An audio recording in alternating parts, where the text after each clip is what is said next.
بے شک بے شک. اے عشق تیرے صدقے جلنے سے چھوٹے سستے، جو آگ بجھا دے گی وہ آگ لگائی ہے. سنتے ہیں کہ محشر میں صرف ان کی رسائی ہے، کر ان کی رسائی ہے، لو جب تو بن آئی ہے.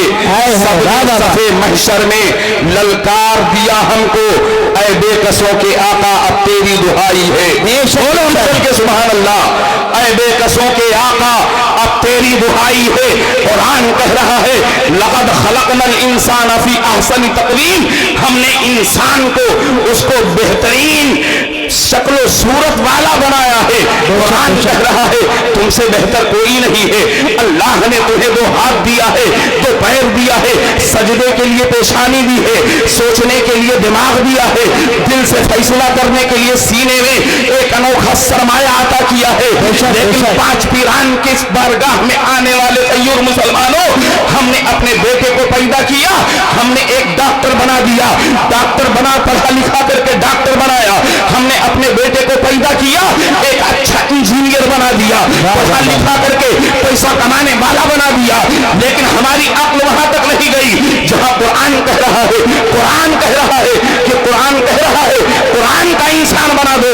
جب قرآن کا انسان بن جائے گا وہ چلے گا تو کہے گا غلامان مصطفیٰ آ رہا ہے. انجینئر ہم نے بنا دیا، ڈاکٹر ہم نے بنا دیا، ایک اچھا اسکالر ہم نے بنا دیا، لیکن انسان نہیں بنایا. ایک انسان ایک ڈاکٹر بن گیا ہے لیکن ڈاکٹر کے اندر انسانیت نہ جاگ سکی. ایک انجینئر بن گیا ہے، وہ پیسے لے کر کے مکانوں کو پاس کر دے رہا ہے. پتا چلتا ہے 10 سال کے بعد وہ مکان گر گیا، اس میں 10 لوگ قتل ہو گئے، 10 لوگ شہید ہو گئے، 10 لوگ مر کر مٹی میں مل گئے. اب بتائیے اس گھر کی کفالت کون کرے گا؟ ایک ڈاکٹر ہے جو بیچارہ کسی طرح سے پیسے لے کر کے اپنے ماں کے علاج کے لیے لے کر گیا ہے، لیکن اس کی انسانیت اس قدر مر چکی ہے کہ وہ دوا سے، نارمل دوا سے وہ ٹھیک ہو سکتا تھا، لیکن اسے فوراً آپریشن کہا جاتا ہے. 100 روپیہ فیس تھی، یہ ہمارے علماء جاتے ہیں. بتائیے 100 مریض روز جاتے ہیں ایک ڈاکٹر کے پاس اور 100 روپیہ فیس ہے، لیکن ایک امام بیچارے کی وہ ڈاکٹر جو آ کر کے انہی اماموں کے پیچھے نماز پڑھتا ہے، لیکن 100 روپیہ وہ فیس نہیں معاف کر سکتا. ارے کیسا انسان بنا، کیسا ڈاکٹر بنا؟ تیری ڈاکٹریت پر دھتکار ہے، تیری انجینئرنگ پر تیری لعنت و ملامت ہے. اس لیے بات ہے، صحیح ہے بے شک. ارے میں کہاں چلا گیا بھائی، کیسا تکا. اس لیے میرے ملت کے مسلمانوں، اگر تم نے اپنے ماں کا دودھ پیا ہے اور تیرے اندر انسانیت زندہ ہے تو ایک پڑھائی کے ساتھ ساتھ ایک ڈاکٹر بننے کے ساتھ ساتھ ذرا ہوش کے ناخن پیتا اور ایک انسان بن گیا ہوتا. زمانہ کہتا جب نبی کے نام لیوا ایک ڈاکٹر ایک ادنا غلام کی حالت ہے، تو جو نبی کے عشق میں جیتا ہے، جو نبی کے عشق میں اٹھتا ہے، جو نبی کا نام لیتا ہے، جو سرکار پاک پیران کی چادر کو پکڑتا ہے، اس کے عشق کا کیا حال ہوگا.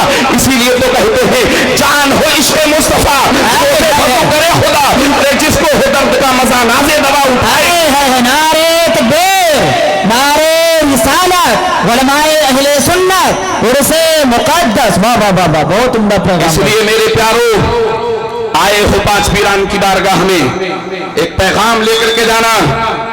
اپنے بچے کو پڑھا لکھا کر کے ڈاکٹر بنا دینا، دروغہ بنا دینا، ایک سماج کا ایک اچھا سیوک بنانا، لیکن اس کو بنانے سے پہلے انسان بنا دینا. جب اس کے اندر انسانیت ہوگی نا تو اپنے بڑوں کا ادب ہو جانے گا، چھوٹوں پر دست شفقت رکھنا وہ سیکھے گا. اور اس عرس مقدس میں آنے والوں ایک پیغام لے جاؤ.